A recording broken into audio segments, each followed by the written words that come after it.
Good morning, Sean James here again from my Self-Reliance and self-reliantmillionaire.com. Promised a few people that I was going to make a video about some processing of poultry on a small sustainable farm that I did last weekend. Thought it was a good opportunity to tell you a little bit more about myself and why I do eat meat. I'm not a vegetarian.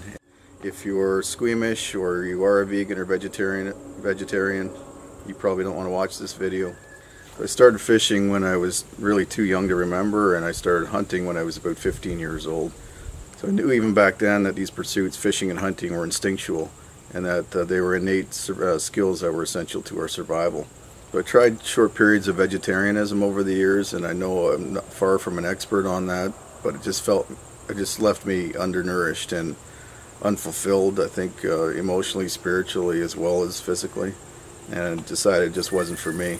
So what's this have to do with farm-raised poultry, you're probably asking yourself? Well, the point is that when you grow up eating healthy and flavorful wild game, you really don't want to turn back to the grocery stores and eat the crap that's available from the industrial, commercial, agricultural system. So for me, that meant raising my own food, raising my own poultry in this case, or supporting local farmers that ethically and sustainably raise animals for meat and fish and dairy and dairy products and eggs and so on.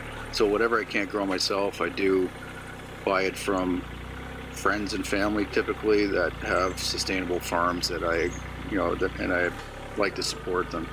So that means chicken, ducks, geese, and turkeys. We started with a couple of emperor geese that were beyond productive egg-laying age.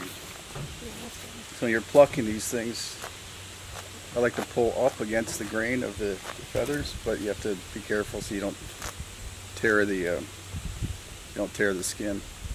So it's better if you're pulling down for not tearing. But they come out a little bit easier, a little bit faster when you pull them up, just like shaving.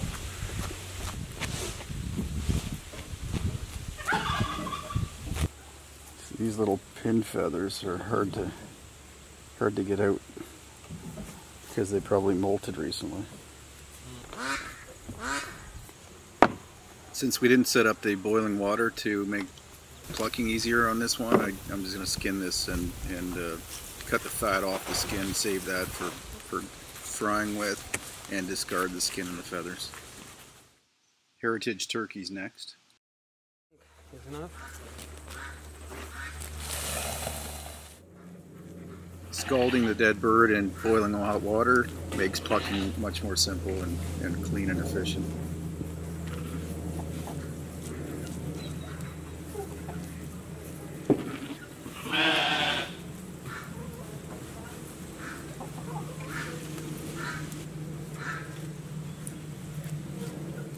So anyway, really appreciate you watching again. I hope you're not too disturbed. I hope you'll tune into the rest of the series on homesteading and health.